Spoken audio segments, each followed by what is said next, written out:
चला मंडळी, आज आपण करूया वरीच्या तांदळाचे मस्त कुरकुरीत आणि पौष्टिक डोसे। ही बघा, ही आहे वरी। याला भगर, सामा चावल, वरईचे तांदूळ असं सुद्धा म्हणतात। इंग्लिश मध्ये म्हणतात बार्नयार्ड मिलेट। आपल्याकडे मोस्टली उपासालाच हे वरीचे तांदूळ खाल्ले जातात, त्यामुळे लहान मुलं तर काही उपास करत नाही, लहान मुलांचे खाल्ले जात नाही। वरीचे तांदूळ अतिशय पौष्टिक असतात, प्रोटीन रिच असतात, त्यामुळे लहान मुलांनी आवर्जून खाल्ले पाहिजेत। पचायला हलके सुद्धा असतात, शिवाय डायबिटिक फ्रेंडली आहेत, त्यामुळे डायबिटीस असणारे लोक सुद्धा अगदी व्यवस्थितपणे खाऊ शकतात।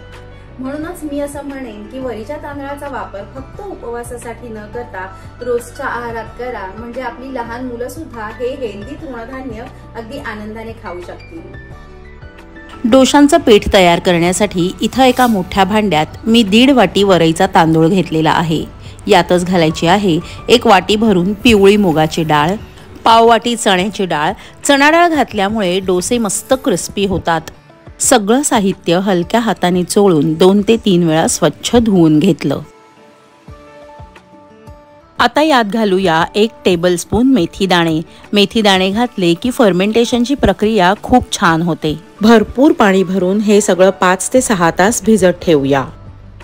6 तास होऊन गेलेले आहेत। डाळी आणि वरीचे तांदूळ छान भिजलेले आहेत। आता हे सगळं मिक्सरच्या भांड्यातून लागेल तसं थोडं थोडं पाणी घालून अगदी बारीक म्हणजे गंधासारखं गुळगुळीत वाटून घ्यायचे।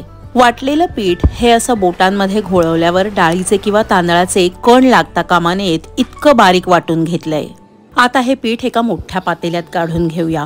धान्य जास्त असल्यामुळे मी हे 2 बॅच मध्ये वाटून घेतलं। डोशांचं पीठ 2 ते 3 मिनिटं चांगलं छान फेटून घ्यायचं आहे, म्हणजे त्यात हवा भरली जाईल, पीठ हलकं होईल आणि लवकर फर्मेंट होईल।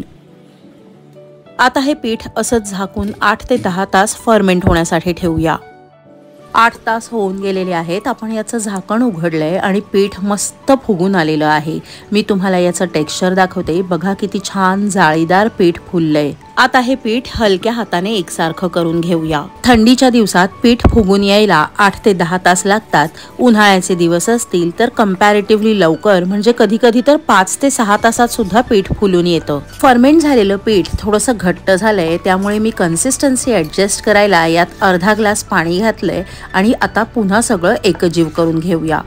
पिठाची कन्सिस्टन्सी बघा, हे असं छान पळीवाढ पीठ असायला हवं। आता यात चवीनुसार 1 ते 1.5 टीस्पून मीठ घालून मिक्स करून घेऊया। तुम्हाला आवडत असेल तर यात एखादा टीस्पून साखर घातली तरीही चालेल, त्याने डोशांना छान कॅरमलाइज रंग येतो। डोसे घालण्यासाठी इथं मी कास्ट आयर्नचा तवा कडकडीत गरम करून घेतलाय आणि त्याला सगळीकडे कांद्याने तेल लावून घेतलंय। प्रत्येक डोसा घालण्याआधी या पद्धतीने पीठ खालीवर सारखं करून घ्यायचं आणि तव्याच्या मध्यभागी 1 ते 2 डाव पीठ घालून डावेच्या मागच्या बाजूने पातळ पसरून घ्यायचं। डोसा घालण्यापूर्वी गॅसची आच मंद करायची आणि डोसा पसरून झाल्यानंतर गॅसची आच मध्यम करायची आहे। मध्यम आचेवर 1.5 ते 2 मिनिटात पीठ असं वरून पूर्णपणे सुकेल। पीठ सुकल्यानंतर वरच्या बाजूने तुमच्या आवडीनुसार तेल, तूप किंवा बटर लावून घ्या। मी इथं थोडंसं तूप लावलंय, कारण आमच्याकडे सगळ्यांना घी डोसा खूप आवडतो। डोसा होत आला की असा वरून मस्त ब्राऊन दिसतो आणि त्याच्या कडा छान सुटून येतात। डोशाला रंग किती सुरेख आलाय बघा। आणि हे डोसे अजिबात चिवट किंवा पापडासारखे कडक होत नाहीत। आता वरून पुन्हा मी थोडंसं तूप लावून घेतलंय आणि गरमागरम डोसा सर्व करूया।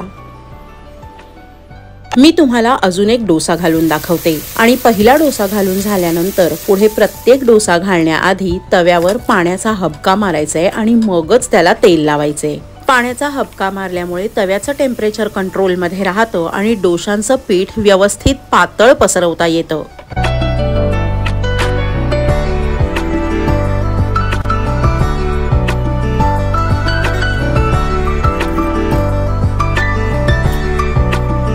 मी हे डोसे संडे ब्रंच म्हणून केले होते, सो मी ते चवळीची थपथपीत उसळ आणि हिरव्या चटणी बरोबर सर्व केले। तुम्ही तुमच्या आवडीच्या कोणत्याही उसळी बरोबर, चटणी बरोबर किंवा सांबार बरोबर सर्व करू शकता। हे डोसे तुम्ही पोटभरीचा नाश्ता म्हणून, जेवण म्हणून किंवा ब्रंच म्हणून सुद्धा करू शकता।